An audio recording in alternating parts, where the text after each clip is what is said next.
Hey everyone, आज की video में हम पढ़ेंगे इवोल्यूशन ऑफ लाइफ फॉर्म्स की कुछ थ्योरी।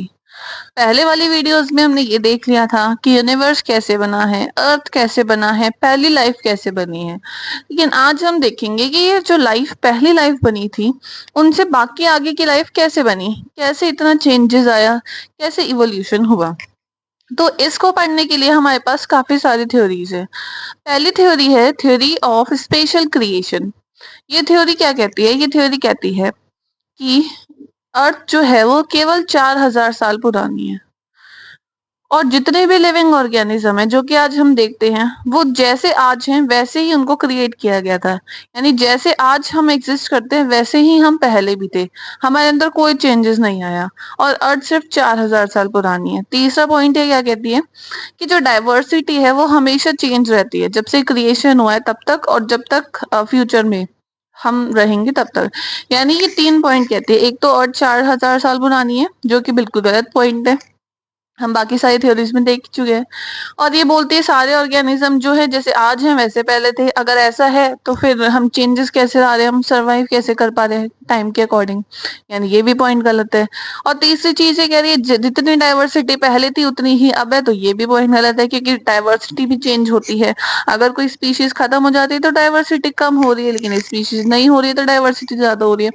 तो ये थ्योरी जो थी वो बिल्कुल ही गलत थी। इसके बाद एक साइंटिस्ट आए, लेमार्क। लेमार्क ने, ये फ्रेंच के साइंटिस्ट थे, इन्होंने कुछ पोस्टुलेट्स दिए। इन्होंने, इनकी जो थ्योरी थी उसके 4-5 इंपॉर्टेंट से पोस्टुलेट्स थे। पहला है इंटरनल वाइटल फोर्स। इसके मतलब क्या है? इन्होंने कहा हर ऑर्गेनिज्म के पास एक इंटरनल विल पावर होती है और इस पावर की वजह से वो अपने अंदर कोई नई स्ट्रक्चर डेवलप कर सकता है। जैसे अगर किसी इंसान के अंदर विल पावर है कि उसे पंख चाहिए उड़ने के लिए, तो उसके अंदर पंख डेवलप हो जाएंगे। लेकिन ये तो बिल्कुल गलत है, ऐसा पॉसिबल ही नहीं है। तो इंटरनल वाइटल फोर्स जैसा कुछ भी नहीं है कि जिसकी वजह से हम नई स्ट्रक्चर डेवलप कर सके, ये पॉसिबल नहीं है।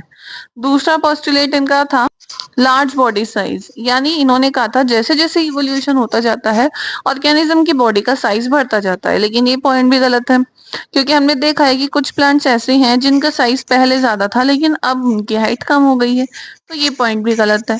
तीसरा पोस्टुलेट है यूजेस एंड डिसयूजेस ऑफ ऑर्गन। ये बहुत ही इंपॉर्टेंट है। इसके अकॉर्डिंग क्या है कि अगर हम किसी ऑर्गन का लगातार यूज करते हैं तो वो ऑर्गन डेवलप होता है और उसमें मॉडिफिकेशंस होते हैं। लेकिन अगर हम किसी ऑर्गन का यूज नहीं करते काफी टाइम तक तो वो ऑर्गन जो है वो धीरे धीरे करके लॉस्ट हो जाते हैं और एंड में डीजनरेट हो जाते हैं। तो ये थ्योरी के बेस पर उन्होंने जिराफ की नेक वाला एग्जाम्पल दिया था, हम आगे पढ़ेंगे। यानी अगर हम किसी ऑर्गन का यूज कर रहे हैं तो वो आगे डेवलप होंगे, नहीं कर रहे तो वो खत्म हो जाएंगे। ये इनका तीसरा पोस्टुलेट। चौथा क्या था? Inheritance of acquired character. इसका मतलब क्या है? हमने यूजेस एंड डिसयूजेस किया ऑर्गन का और कुछ टाइम बाद यानी काफी सारे जनरेशन के बाद न्यू स्पीशीज बन गई। अब वो कैसे? अब वो जो ये कैरेक्टर हैं वो नई स्पीशीज में गए कैसे? क्योंकि ये जो एक्वायर्ड कैरेक्टर यानी जो हमने गेन किए हैं नेचर से वो इनहेरिट होते हैं, यानी एक जनरेशन से दूसरी जनरेशन में जाते हैं।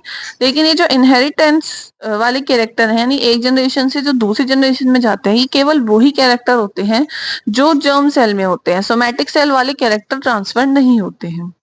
इसको समझाने के लिए इन्होंने कई एग्जाम्पल दिए। क्या?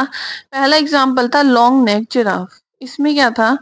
इसने बोला कि पहले तो जिराफ छोटी गर्दन के थे क्योंकि वो पहले घास खाया करते थे तो उनको नॉर्मल गर्दन थी, झुक के घास खाते थे। लेकिन धीरे धीरे घास खत्म होने लग गई और वो पेड़ों पे शिफ्ट हो गए खाने के लिए। तो पेड़ तो क्योंकि ऊंचे ऊंचे होते थे तो उनको अपनी गर्दन ऊंची करनी पड़ती थी खाना खाने के लिए। तो ऐसे ही ऊंची गर्दन करते करते उनकी जो गर्दन है वो बहुत लंबी हो गई।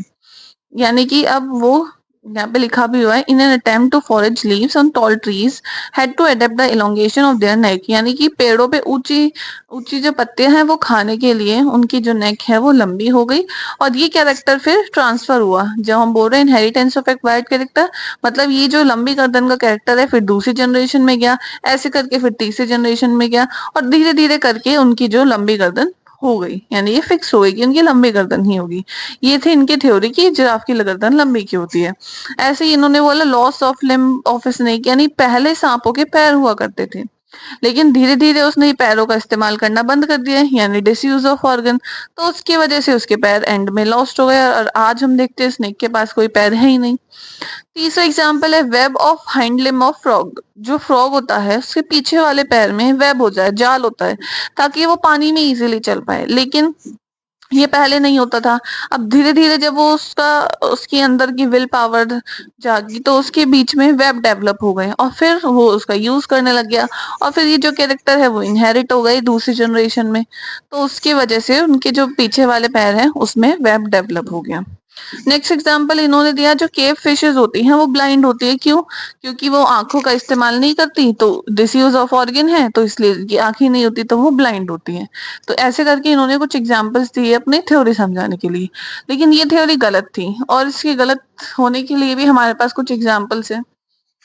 बहुत सारे ऑर्गेनिजम्स ऐसे हैं जिनकी हाइट कम नहीं हुई इवोल्यूशन की, जिनकी हाइट इवोल्यूशन के बाद बढ़ने की बजाय कम हो गई, जैसे कि बहुत सारे फर्न हैं, कोनिफर हैं। तो इवोल्यूशन के दौरान उनकी हाइट कम हुई है, ना कि बढ़ी है। ऐसे ही अगर हम आंखों का कंटिन्यूअसली यूज करेंगे, बिना रुके उसको लगातार इस्तेमाल करते जाएंगे, तो आंखें हमारी डेवलप नहीं होंगी, बल्कि आंखों में डिफेक्ट हो जाएंगी। तो इससे आंखों में इंजरी हो सकती है। तो ये भी एक लेमार्क की थ्योरी को गलत प्रूव करता है कि यूज करने से जरूरी नहीं है कि ऑर्गन डेवलप, ये हो सकता है कि वो खराब भी हो जाए।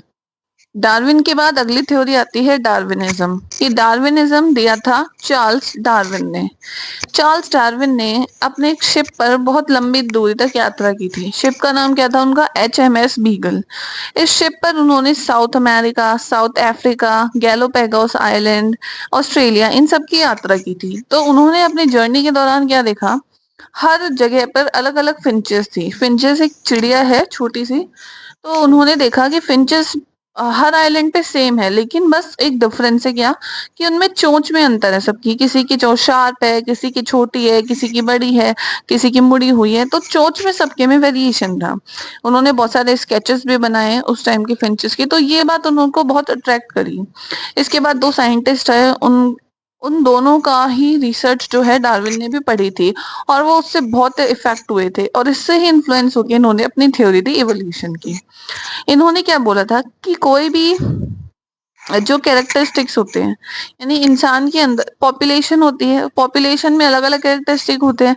जैसे कि अगर हम कलर की बात करें तो किसी का कलर डार्क है, किसी का लाइट है, किसी का इंटरमीडिएट है। तो हर और पॉपुलेशन में अलग अलग कैरेक्टरिस्टिक्स होते हैं इंडिविजुअल के, और जो सबसे बेटर कैरेक्टरिस्टिक होता है वो ही नेचर उसको सेलेक्ट करती है और वो ही आगे जाके इवॉल्व हो पाता है, वो ही बचता है, बाकी सब मर जाते हैं।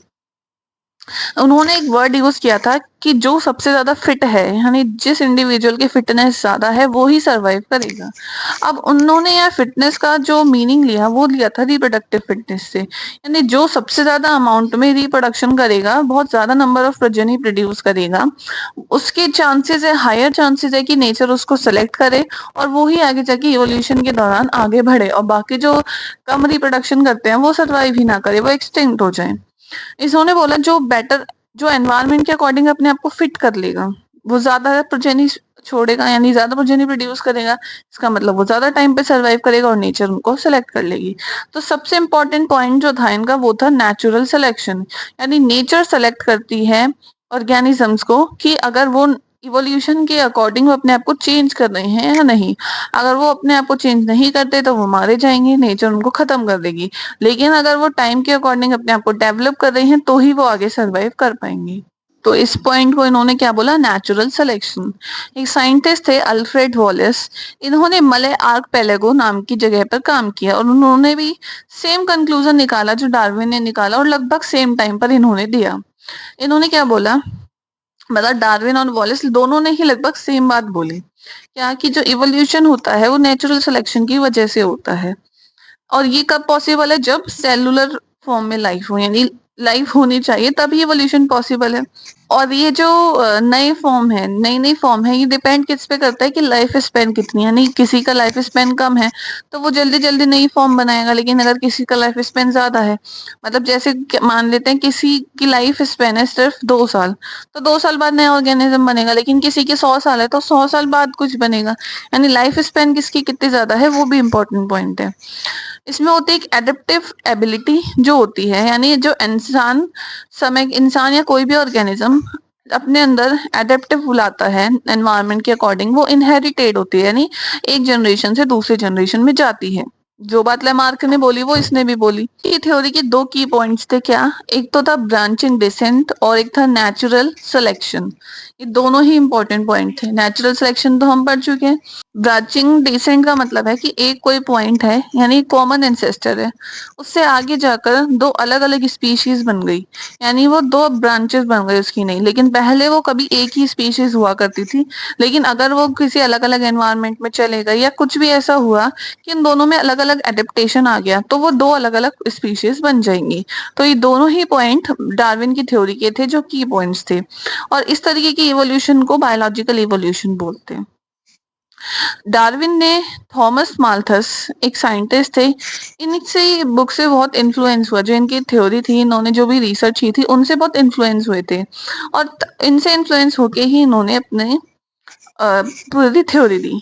क्या था इनकी थ्योरी में, और यही सेम डार्विन की थ्योरी है कि जो रिसोर्सेज हैं अर्थ पे वो तो लिमिटेड है, जो नेचुरल रिसोर्सेज हैं, यानी कि फूड भी हमारे पास लिमिटेड है, शेल्टर भी लिमिटेड है, पानी भी लिमिटेड है, हर चीज ही हमारे पास लिमिटेड है। लेकिन जो पॉपुलेशन है वो तो अपना साइज बढ़ाएगी, लेकिन नेचर उसको ऐसा नहीं करने देगी। क्यों? क्योंकि नेचर बैलेंस रखती है अपने आप में, तो पॉपुलेशन है वो साइज में स्टेबल ही रहेगी ना। अगर वो ज्यादा बढ़ने की कोशिश करेगी तो वो खत्म हो जाएगी पॉपुलेशन, और वो अगर जरूरत से ज्यादा उसके नंबर कम है तो भी वो पॉपुलेशन खत्म हो जाएगी। तो पॉपुलेशन अपने आप को स्टेबल रखती है क्योंकि रिसोर्सेज जो है वो लिमिटेड है।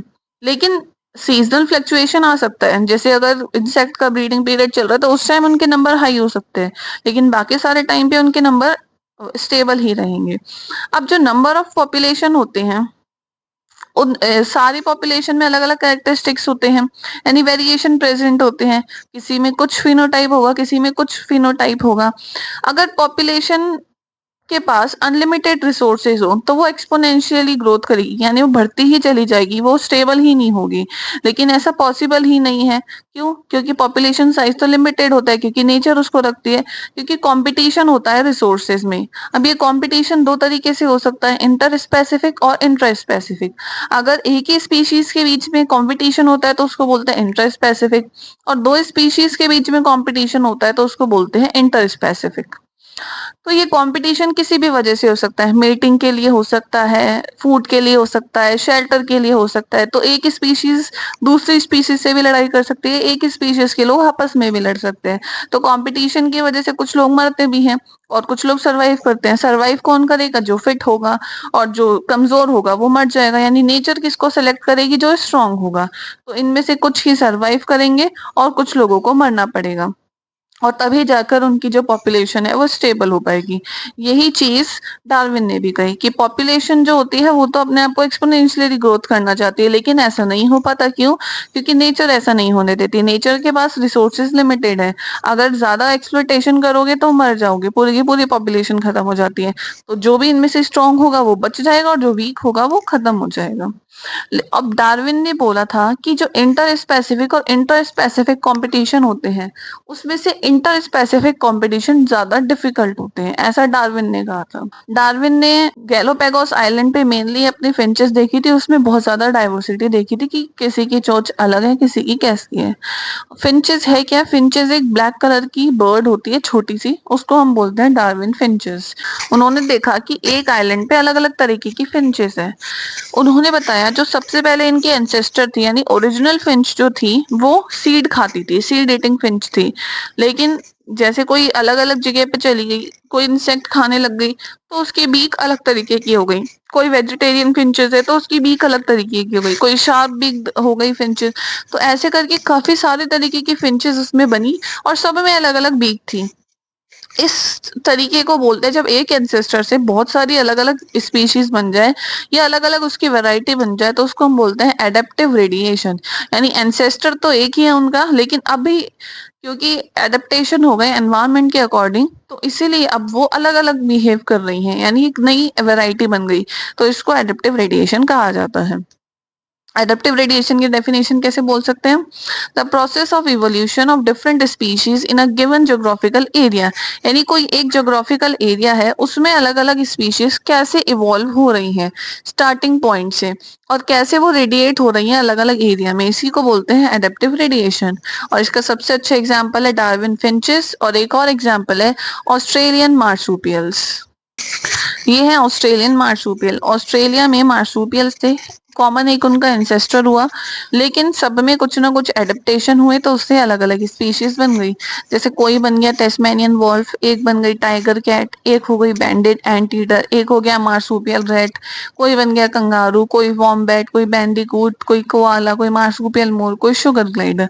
ऐसे करके ये रेडिएशन हो गया, यानी एक एंसेस्टर काफी सारी अलग अलग वेराइटी की स्पीशीज बना ली।